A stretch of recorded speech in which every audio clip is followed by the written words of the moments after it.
आप लोगों के लिए मैं यहाँ पर पूरा टाइम शेड्यूल और उसके साथ बताने वाली हूँ कि आप कैसे पढ़ेंगे। रेलवे इंजीनियरिंग के साथ आप हाईवे इंजीनियरिंग पढ़ सकते हो, क्योंकि कुछ कॉन्सेप्ट्स होंगे थ्योरेटिकल प्लस न्यूमेरिकल, दोनों तरह का सब्जेक्ट है। अगर आपको वो ट्रिक्स मिली है उसको उस कॉपी में लिख लो।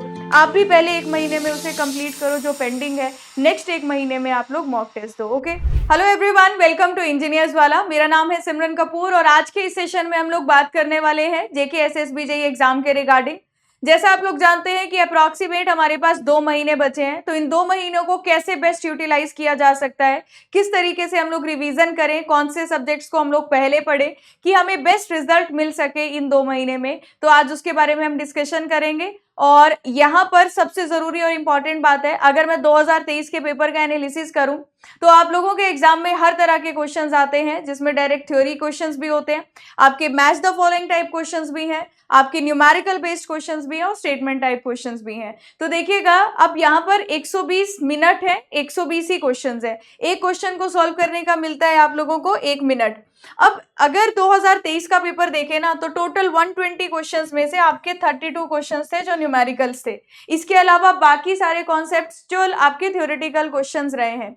अब थ्योरेटिकल में भी ना आपके जो स्टेटमेंट टाइप क्वेश्चंस है उनको सॉल्व करने के लिए थोड़ा सा टाइम लग जाता है, लेकिन मैक्सिमम क्वेश्चंस इस तरीके के थे जो आप 1 मिनट में सॉल्व कर सकते हैं। कुछ थ्योरेटिकल क्वेश्चन ऐसे भी थे जो आपके डायरेक्ट होते हैं, जैसे अगर मैं एग्जाम्पल के लिए यहाँ पर आपको कुछ क्वेश्चन दिखाऊं, जैसे ये क्वेश्चन देखिएगा, theory of probability can be applied to, हमें पता है एक्सीडेंटल एरर्स को अप्लाई कर सकते हैं। Working from whole to part principle, ये हमारे ऐसे क्वेश्चन है जो 1 मिनट से कम टाइम में सॉल्व हो सकते हैं। तो ये इस तरीके के थ्योरी क्वेश्चंस भी हमें देखने को मिले। इसके अलावा मैच द फॉलोइंग क्वेश्चंस में अगर मैं यहाँ पर बात करूं, देखिएगा, अब मैच द फॉलोइंग क्वेश्चंस में अगर आप लोग किन्हीं 2 ऑप्शंस में भी ज्यादा 100% श्योर हो तो यहाँ पर कुछ ऑप्शंस को एलिमिनेट करके भी आंसर कर सकते हैं। तो यानी कि 1 मिनट में इन क्वेश्चंस को सॉल्व किया जा सकता है। फिर आपके जो क्वेश्चंस 1 मिनट से कम टाइम में हो रहे हैं ना, आपको वहां पर टाइम बचाना है, क्योंकि न्यूमेरिकल्स में आपको थोड़ा बहुत कैलकुलेशन में टाइम जरूर लगेगा।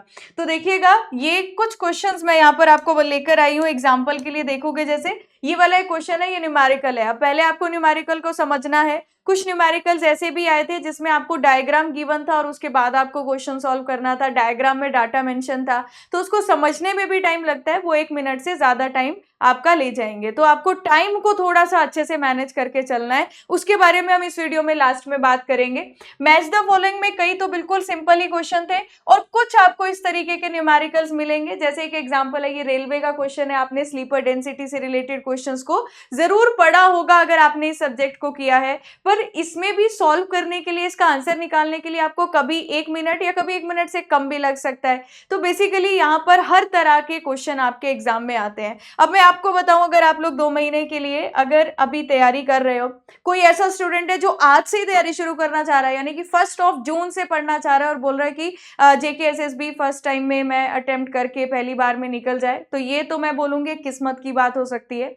लेकिन ये बहुत ही इंपॉर्टेंट चीज है कि आप लोगों ने कुछ सब्जेक्ट्स इस नोटिफिकेशन के आने से पहले या आने पर आपने कवर किए हो, तभी प्रैक्टिकल होगा कि आप सिविल इंजीनियरिंग के सारे सब्जेक्ट्स को पढ़ पाओ, उसके कॉन्सेप्ट्स को समझ पाओ और उनको याद भी रख पाओ। तो प्रैक्टिकली मैं यहाँ पर ये बोलूंगी, जो आज से तैयारी करना शुरू कर रहा है वो अपना बस बेस्ट दे सकता है पेपर में, क्योंकि कंपटीशन बहुत ज्यादा है। मैं ये मानकर चलती हूँ कि अगर हमें पता रहता है कि मेरा ये टारगेट है जिंदगी में, मुझे ये एग्जाम निकालना है, तो हम उसके नोटिफिकेशन के आने का इंतजार नहीं करते। तो आप में से जो लोग ये वीडियो देख रहे होंगे, कुछ नेक्स्ट ईयर के लिए आने वाले एग्जाम्स के लिए टारगेट कर रहे होंगे, कुछ ने एसएससी जेईई एग्जाम दिया होगा, फिर अब ये जेके एसएसबी दे रहे हैं, ये एसएससी के लिए प्रिपेयर कर रहे थे, अब जेके एसएसबी आ गया। आप में से कुछ स्टूडेंट्स हैं जिन्होंने नोटिफिकेशन से पहले कुछ तैयारी शुरू कर दी थी, एटलीस्ट 2 सब्जेक्ट हैं जो आपने पहले पढ़ लिए हैं, 3rd सब्जेक्ट आप अभी कर रहे हो। तो आप लोगों के लिए मैं यहाँ पर पूरा टाइम शेड्यूल और उसके साथ बताने वाली हूँ कि आप कैसे पढ़ेंगे।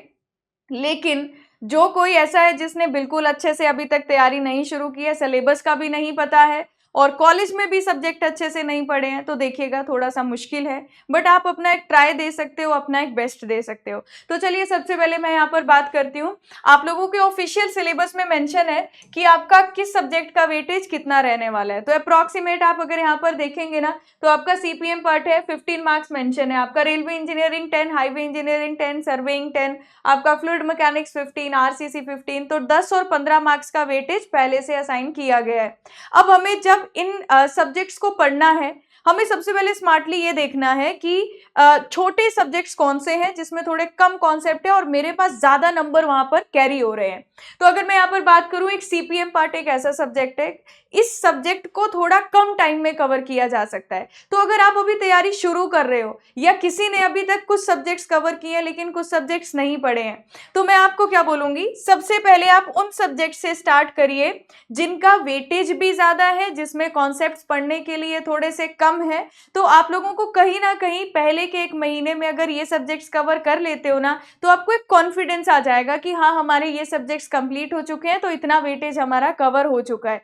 फॉर एग्जाम्पल अगर मैं यहाँ पर बात करूं, आपने अभी जब आप ये वीडियो देख रहे हो आपने कोई 2 टेक्निकल सब्जेक्ट्स पहले से पढ़ लिए हैं, ये हमें मानकर चलना पड़ेगा। जिसने नहीं पढ़े हैं हो सकता है आपको 1-2 सब्जेक्ट स्किप करने पड़े क्योंकि 2 महीने में सब कुछ पढ़ना और रिवीजन करना मुश्किल है। अब मैं यहाँ पर बात करती हूँ, एग्जाम्पल ले लेते हैं। मैंने सर्वे और एनवायरमेंट जो है वो कंप्लीट पढ़ लिया है जब से मैं ये वीडियो जब अभी आप ये वीडियो देख रहे हो।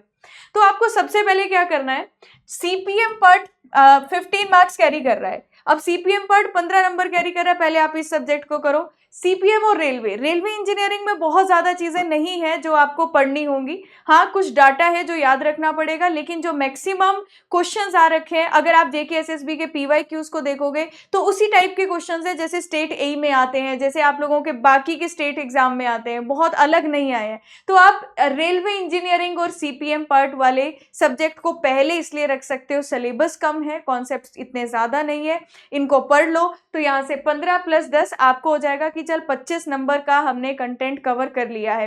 रेलवे इंजीनियरिंग के साथ आप हाईवे इंजीनियरिंग पढ़ सकते हो क्योंकि कुछ कॉन्सेप्ट्स होंगे जो आपके यहाँ वाले इस पॉइंट पर भी यूज हो जाएंगे, तो आपको वहां से हेल्प मिल जाएगी। तो आपके पहले महीने में या 20 डेज में आप आसानी से इन सब्जेक्ट्स को कवर कर सकते हो। अब देखिए मैकेनिक्स एंड स्ट्रक्चरल एनालिसिस आपका 15 नंबर कैरी करता है। आप उस सब्जेक्ट को, अब मैं यहाँ पर पहले ही बोल रही हूँ, आपने कोई भी 2 सब्जेक्ट जो कवर कर लिया आप अपनी उन लिस्ट से इन 2 सब्जेक्ट्स को हटा सकते हो, उसके अलावा आप अपना उन 2 सब्जेक्ट्स को इस लिस्ट में एडजस्ट कर सकते हो। अब देखिएगा अगर ये 3 सब्जेक्ट्स मैंने पहले के 20 दिन में 15-20 दिन में कवर कर दिए तो 5 दिन जो बचे मैं वहां पर मैकेनिक्स और स्ट्रक्चर एनालिसिस पढ़ूंगी, और सर्वे और एनवायरमेंट अगर आपने पहले पढ़ लिया है तो यहाँ पर आप मैकेनिक्स और स्ट्रक्चरल एनालिसिस को ऐड कर सकते हो। तो सबसे पहले एक लिस्ट बनाओ कि आपने कौन से सब्जेक्ट पढ़े हैं, उनके कितने मार्क्स हैं और आपको अब कौन से सब्जेक्ट्स को कवर करना है।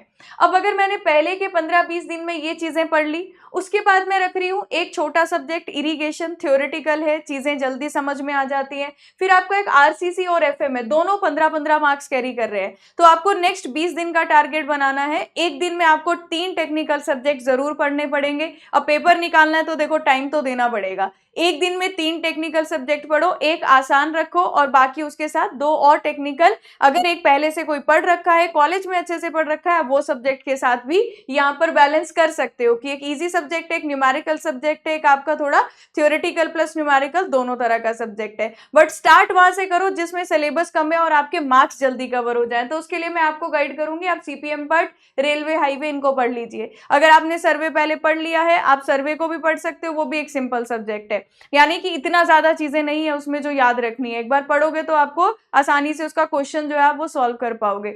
अब बात आती है इसके अलावा सॉइल एक लेंथी सब्जेक्ट है, तो सॉइल को भी आप पढ़िए, ये 10 मार्क्स का है। तो आपको ये सारे सब्जेक्ट्स मैंने एक लिस्ट बनाकर दी है, अपने अकॉर्डिंग इन 3 सब्जेक्ट्स का एक कॉम्बिनेशन बनाइए। 20-20 दिन का टारगेट रखिए कि इन 20 डेज में ये करना है। उन 20 दिन से पहले अगर आप उस टारगेट को अचीव कर लेते हो तो आप नेक्स्ट 20 डेज के टारगेट पर आगे बढ़ सकते हो। तो अगर आप 1 जून से स्टार्ट कर रहे हो, सिविल इंजीनियरिंग का एग्जाम मान लेते हैं हमारा अभी 10 अगस्त हमारे पास डेट मेंशन है, तो आपके पास जो टोटल 60 दिन है, 60 डेज में एक दिन में 3 टेक्निकल सब्जेक्ट पढ़ने की आदत डाल लो। 3 टेक्निकल सब्जेक्ट जब आप पढ़ रहे होंगे तो आपको उसके साथ क्वेश्चन प्रैक्टिस करने पड़ेंगे। क्वेश्चन प्रैक्टिस के लिए बुक्स के सजेशन पर मैंने अलग से एक वीडियो बना रखी है। आप स्टेट एई के क्वेश्चन देख सकते हो, एसएससी जेईई के 2024 और 23 के लेटेस्ट क्वेश्चन देख सकते हो। वहां से आपने जो कॉन्सेप्ट सीखा होगा उसकी थ्योरी आप लोगों की साथ साथ ही रिवाइज हो जाएगी। इसके अलावा एक बुक आती है आपकी गुप्ता एंड गुप्ता की, आप वो वाली बुक को भी देख सकते हो क्वेश्चन प्रैक्टिस करने के लिए। तो एक दिन में आप 3 टेक्निकल सब्जेक्ट पढ़ो। अब जब आपका कोई एक सब्जेक्ट कवर हो गया फिर आप उसके क्वेश्चन लगाओ, देखेंगे आप लेटेस्ट किस तरीके के क्वेश्चन आ रहे हैं, क्या कॉन्सेप्ट्स है। आप एक चैप्टर एंड होने पर भी क्वेश्चन प्रैक्टिस कर सकते हो, एक सब्जेक्ट एंड होने पर भी क्वेश्चन प्रैक्टिस कर सकते हो। अगर आपने 60 डेज में 3-3 सब्जेक्ट्स का कॉम्बिनेशन बनाकर 20-20 दिन का टारगेट रखा तो आप लोग कम से कम यहाँ पर मान लेते हैं कि आपकी टोटल 10 सब्जेक्ट है ना, तो 10 में से जो लोग पहली बार भी पढ़ रहे हैं वो भी कम से कम 6 सब्जेक्ट कंप्लीट कर सकते हैं। जो लोग आज से पढ़ना शुरू कर रहे हैं, जिन्होंने पहले से कंप्लीट किए हुए हैं कुछ सब्जेक्ट्स, उनके पास ये पॉजिटिव पॉइंट है कि आपके पास आधी चीजें ऐसी हैं जो कवर होंगी। आप पहले उनको पूरा कर लीजिए और उसके बाद आप आगे बढ़ सकते हैं।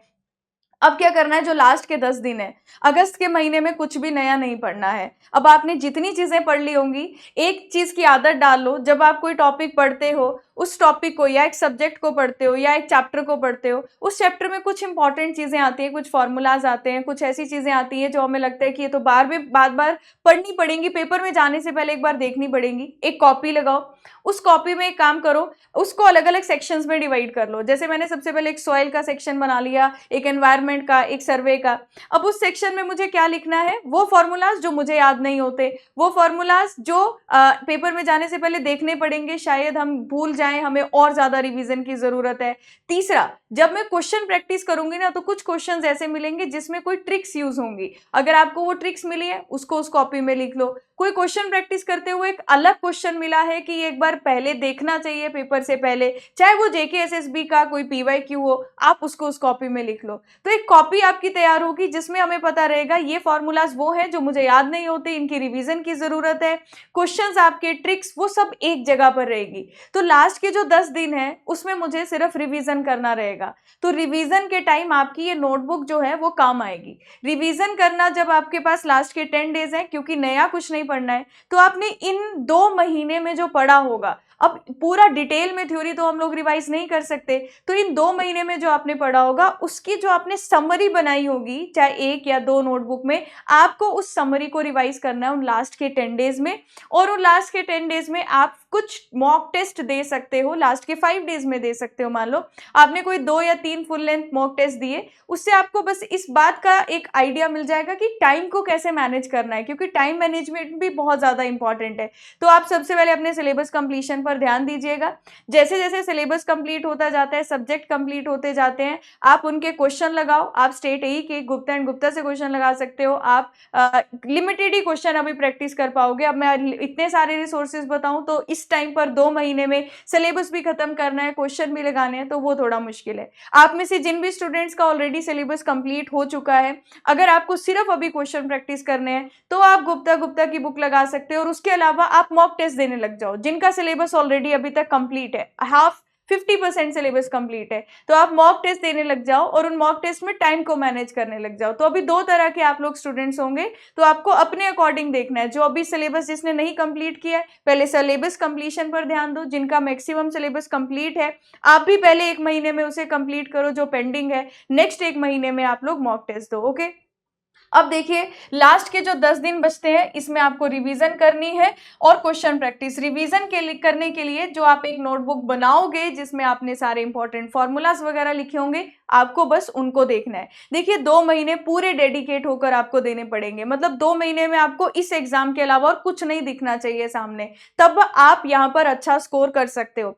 अब बात आती है ना यहाँ पर, जब आप 120 मिनट में 120 क्वेश्चन करने लगोगे तो क्या कुछ क्वेश्चंस मैम, कुछ हम इतना जल्दी में कुछ क्वेश्चंस ऐसे होते हैं कि हम तुक्का मार देते हैं, क्या वो चीज़ यहाँ पर चलेगी?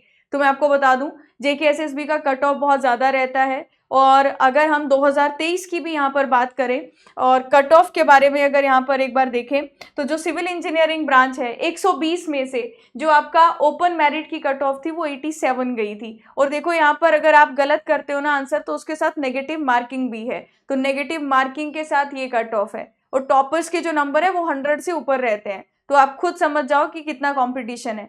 इसी के साथ साथ आरबीए, ये आपका जेएंडके का जो आपका रिजर्व कैटेगरी है, यहाँ कट ऑफ देखिए 81.25, पीएसपी 72, जो आपका पहाड़ी स्पीकिंग पीपल है 72.25 आपकी कट ऑफ गई है। इसके अलावा आप बाकी रिस्पेक्टिव कैटेगरीज के लिए भी चेक कर सकते हैं। तो मैं एक चीज बोलूंगी, अगर आप कभी क्वेश्चन प्रैक्टिस कर रहे हो, सीधा टाइम पे ध्यान मत दो। जो अभी बेसिक इनिशियल लेवल पर तैयारी कर रहे हैं, आपको पहले अपनी एक्यूरेसी पर ध्यान देना है कि मुझे कॉन्सेप्ट आता है, उस कॉन्सेप्ट को अप्लाई करना है, क्वेश्चन सही होना चाहिए, तो पहले सही होने पर ध्यान देना है। और जो लोग पहले तैयारी कर चुके हैं, रिवीजन कर चुके हैं, उनको अपने टाइम पर काम करना है कि अब मुझे टाइम भी मैनेज करना है। अब जैसे आप पेपर दोगे, 120 क्वेश्चन आए होंगे, आपको ऐसे नहीं करना कि पहला क्वेश्चन ही न्यूमेरिकल आ गया और आपने उसमें ही 2 मिनट लगा दिए और आपने आगे के क्वेश्चन नहीं देखे। आप सबसे पहले क्वेश्चन नंबर 1 से 120 तक के क्वेश्चन को एक बार देखोगे फर्स्ट राउंड में। जो क्वेश्चंस ऐसे हैं जो डायरेक्ट क्वेश्चन है, जैसे मैंने आपको अभी पीवाईक्यूज में यहाँ पर दिखाए भी, आप पहले उन क्वेश्चंस को मार्क कर दो, उन क्वेश्चंस को ये श्योरिटी दिला दो कि हाँ ये सवाल है, 30 क्वेश्चंस थे बिल्कुल डायरेक्ट आए थे, मेरे ये सही है। फिर आप 1 से लेकर 120 तक जितने क्वेश्चंस ऐसे हैं जो आपने देखा, आप 100% श्योर हो, आप उन आंसर्स को साथ साथ मार्क करते जाओ। और कुछ क्वेश्चंस ऐसे होंगे जिसमें आपको पता है आप सॉल्व तो कर लोगे, लेकिन आपको थोड़ा टाइम लगेगा, थोड़ा कैलकुलेशन में टाइम लग सकता है, थोड़ा सोचने में टाइम लग सकता है, आप उनको अलग से स्टार मार्क कर लो। फिर जब आप 1 से 120 तक सारे इजी क्वेश्चन कर बैठे होंगे, उसके बाद सेकेंड राउंड में उन क्वेश्चंस को देखिएगा जिन क्वेश्चंस में आपने स्टार लगाया होगा और उनमें सॉल्यूशन के लिए आपको थोड़ा सा टाइम लगेगा। तो इस तरीके से होगा कि कोई इजी क्वेश्चन छूटेगा भी नहीं और आपको पहले राउंड में ये भी थोड़ा कॉन्फिडेंस आ जाएगा कि हाँ इतने क्वेश्चंस आपके डायरेक्ट थे और ये आपके इजीली बन गए। ये एक थोड़ी सी टिप थी जो आप लोग पेपर अटेम्प्ट करते हुए यूज कर सकते हो, या जब आप अभी मॉक टेस्ट दोगे, जब आप उस टाइम पर भी आप इस चीज को जरूर अप्लाई करके देख सकते हो, जिससे आपका थोड़ा टाइम जो है वो बच सकता है। तो कोशिश करो 2 महीने में पहले तो अपना सिलेबस कंप्लीट करने की, एक दिन के 3 टेक्निकल सब्जेक्ट पढ़ो और उसके साथ जो पढ़ रहे हो उसको रिवाइज करो। तो एक दिन में आपके पास जितना भी टाइम होगा ना, ये पूरा इस एग्जाम को ही जाना चाहिए। आप जब पढ़ोगे तो आपको रिवीजन करनी होगी, आपको क्वेश्चन प्रैक्टिस करने होंगे, तो मेक श्योर आप 2 महीनों को अपना बेस्ट तरीके से यूटिलाइज कीजिए। और क्वेश्चन प्रैक्टिस के लिए इंजीनियर्स वाला का भी बैच है, आप वो भी देख सकते हो, आपको वहां से भी हेल्प मिल सकती है, क्योंकि उस बैच में भी हम हर तरह के क्वेश्चन करवाएंगे जैसे आपके एग्जाम रेलिवेंट है, जैसे आपके एग्जाम में पूछे जा सकते हैं। अगर आपको फिर भी कोई डाउट है, कोई क्वेरी आपको नहीं समझ में आ रही है कोई चीज, तो आप वो कमेंट सेक्शन में बता सकते हो, लेकिन जरूर आप एग्जाम निकाल सकते हो। एग्जाम निकालने के लिए आपको अपनी कंसिस्टेंसी मेंटेन करनी होगी और आपको हार्ड वर्क करना होगा, और आपको इन 2 महीने को इस तरीके से रखना होगा कि ये मेरे पास एक ऐसा मौका है, इतनी ज्यादा नंबर ऑफ पोस्ट है, अगर मेरे पास 2 महीने हैं तो मैं अपना 100% दूंगा। आप सब अपना 100% जानते हैं और उस 100% को देने के लिए इस एग्जाम के लिए आपको तैयार होना है। मेनली मेंटली आपको अपने को प्रिपेयर करना है। चलिए मिलते हैं किसी एनी अदर वीडियो में। अच्छे से पढ़ाई करिए। All the very best. और अगर आपको कोई भी गाइडेंस की जरूरत है, मेरा एक टेलीग्राम ग्रुप है, वहां पर मैंने कुछ स्टेट ए के पीवाईक्यूज, ईएससी के पीवाईक्यूज, इन सबको शेयर कर रखा है, इन सारी बुक्स को शेयर किया है। आप सिमरन मैम पीडब्ल्यू टेलीग्राम पर फाइल सेक्शन पर जाएंगे तो आपको वहां पर नंबर ऑफ बुक्स के पीडीएफ मिल जाएंगे। हो सकता है कुछ हेल्प आपको इन बुक्स से यहाँ पर देखने को मिले। चलिए मिलते हैं किसी एनी अदर वीडियो में। अच्छे से पढ़ाई करिए। Thank you everyone and all the very best for your exam preparation.